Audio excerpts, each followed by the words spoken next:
Le Cantique des Cantiques nous donne divers aspects de celui en qui demeure toute la plénitude de Dieu le Père.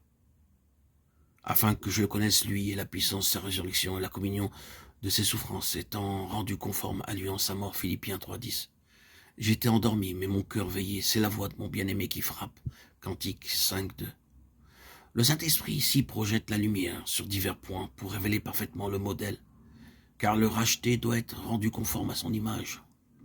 D'abord, il est montré comme le roi qui prend possession du trône dans le cœur et détermine la volonté à se soumettre à celle de Dieu. Puis, nous le voyons comme le ressuscité qui, dans la gloire, invite l'âme à sortir d'elle-même pour se réfugier au calvaire, dans ce rocher frappé pour elle, son Seigneur crucifié et ressuscité.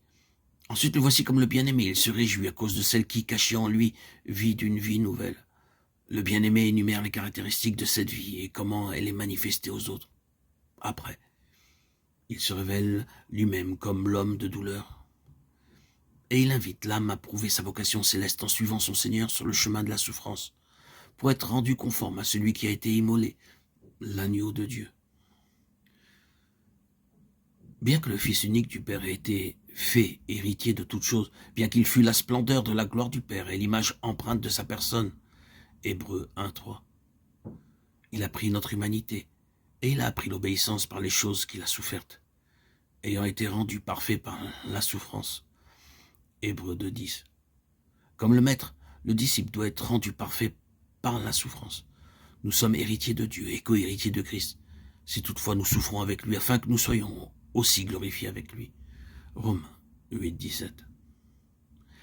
Et maintenant, l'âme nous révèle son expérience spirituelle à ce moment précis par ces mots. Je dormais, mais mon cœur veillait. Son être tout entier appartient au bien-aimé, et il est sous la direction du Saint-Esprit. Elle se s'est cachée dans l'infractuosité du rocher, la blessure ouverte par la lance du soldat romain. Par là, le moi a été détrôné, et elle peut dire avec l'apôtre, « J'ai été crucifié avec Christ, ce n'est plus moi qui vis. » Galates 2,20. Le Seigneur demeure en elle, il l'environne et la garde dans un calme infini. Rien ne peut troubler son repos, elle connaît une paix parfaite, appuyée sur lui. Le fruit de l'esprit est amour, joie, paix, patience, douceur, bonté, fidélité, bénignité, maîtrise de soi. Galates 5,22. Ce fruit de l'esprit est si visible en elle qu'elle est comparée à un jardin arrosé, à une source d'eau qui ne tarit pas. Ésaïe 58,11. Les eaux vives jaillissent spontanément et avec tant d'abondance qu'elle peut secourir les cœurs souffrants que le Saint-Esprit conduit vers elle. La collaboration qu'elle apporte au Seigneur est, en définitive, celle du sarment. Elle demeure en lui et c'est lui qui donne le fruit. Il lui semble parfois qu'elle n'est que le témoin de l'œuvre du bien-aimé qui agit par elle. Plus de combats, plus d'efforts, elle est comme endormie concernant son activité propre.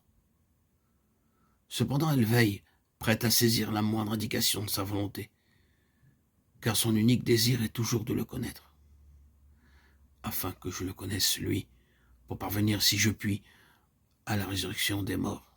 Non que j'ai déjà atteint le but, ou que je sois déjà parvenu à la perfection, mais je cours vers le but, le prix de la vocation céleste. Philippiens 3, 10, 14.